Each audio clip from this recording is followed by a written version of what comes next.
Hi everybody, I am back with a hair video on 4 rules to grow out your hair long. And even if you don't want to grow out your hair long, these rules are great just to have healthy, more beautiful hair. And I'm also going to be doing a dry shampoo tutorial at the end of this video, so definitely stay tuned for that.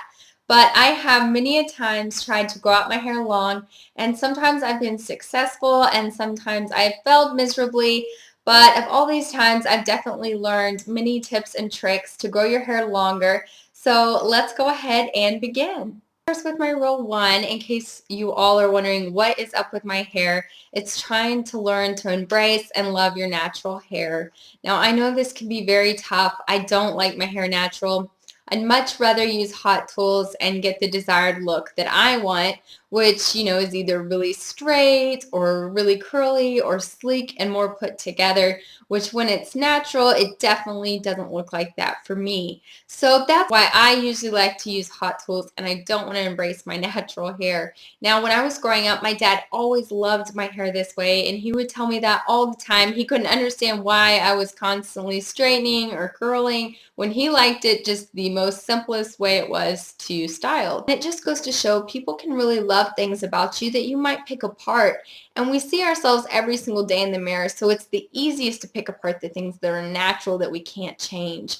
But that's what I'm trying to learn to do, and that's my rule number one, learning to love and embrace your hair for what it is and just going with it and letting it be that way. And that goes into my rule two, which is try to cut back on the heat product. And like I said in rule one, this can be so difficult to do. And even when I was in high school and college, I styled my hair every single day with hot tools, and my hair was primarily short for the most of it just because I really couldn't grow my hair out long. It was just so damaged. So really cutting back on the hot tools will help you to have the longer length and even just have it be healthier and more beautiful. And even if you can just cut back on how many times you use hot tools, I try to cut back to about 3 times a week, although that can kind of get hard if you have a lot of stuff going on during the week.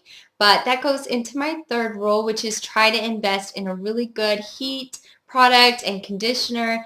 And I used to not always follow these suggestions just because I kind of thought it was bogus to always have to purchase something expensive. However, I have found that if you do really good research, you don't always have to spend as much on your hair products, and you can kind of fine tune what you really need and maybe spend a little bit more on those things and really know what you're putting your money into. And really, using YouTube and makeupalley.com, they're great ways to find out what products other people think are really good. And, it is always good to know that sometimes, different products will work differently for different people. So always keep that in mind. You might love a product that someone else doesn't. However, I always think it's good to research, because if you're hearing tons of people say it, then you can really weed out the good from the bad. And that goes into my fourth rule, which is try not to wash your hair every single day. This can be very difficult for me because I have very oily hair. I really would prefer just to wash my hair every single day. But how I do this, when I say don't wash your hair every day, I don't mean don't take a shower every day. I definitely do. I just don't wash my hair every single day. And the way that I achieve this is by using this shower cap, which I've had for a really long time, but it works perfect so I don't have to get my hair wet. And then, I don't have to worry about stripping it of its natural oils. And that's really what the problem is with washing your hair every single day. It's really the shampooing of it. Your hair naturally gives off these oils that then is distributed throughout your hair. And if you shampoo it every single day, then you wash out those natural oils, and then you lose that benefit that you would have got if you hadn't washed your hair. So that's the primary reason to not wash your hair every single day. And that's where I get into my dry shampoo. I wear my hair different at nights depending on how I'm going to do my hair the next day. So if I'm going to dry shampoo it, I'll wear it one way, and if I'm going to wash it, I'll wear it another way. And I'm going to go ahead and show you all both those ways. This first way is going to be if I'm going to wash it the next day, and I'm just going to turn around and show you all.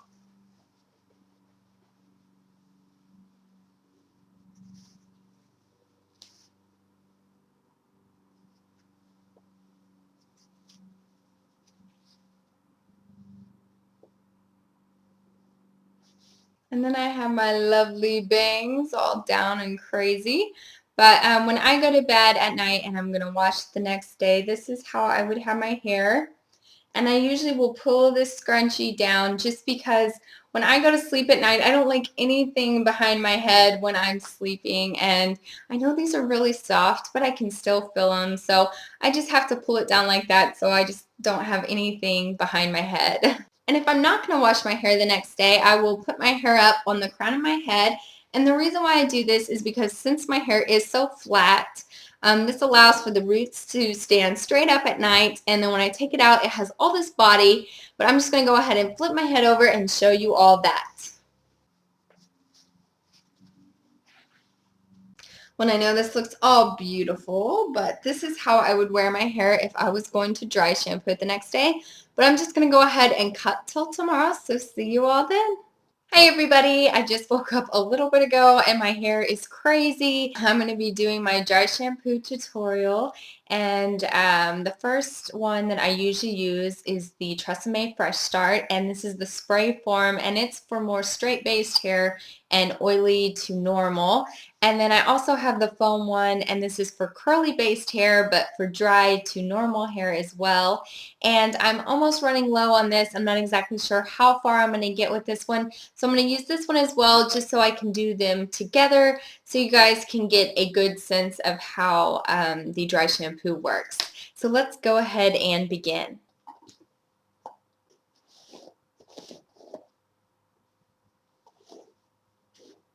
My hair has a lot more thickness. It's a lot fuller at the roots, and it would have never been like this if I'd went to sleep at night and just slept on my hair straight. Normally if I do that, I wake up and it's all curly, and even if I put it in the low ponytail for when I'm going to wash it the next day, it's very flat at the roots and it just doesn't look anything like this. So this is a really good start for me. And I'm going to go ahead and begin with the foam dry shampoo.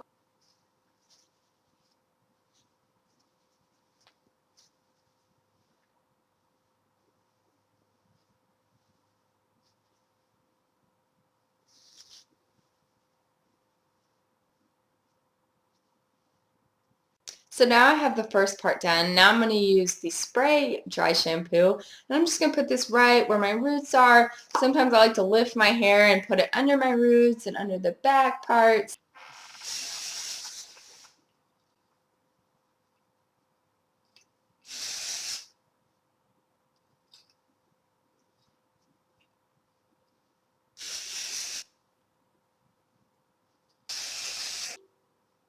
And now I'm just going to wait about a minute and then take my hairbrush and brush through my hair so that it distributes what I just sprayed into it all throughout my hair. Actually, I'm going to go back right where my bangs are.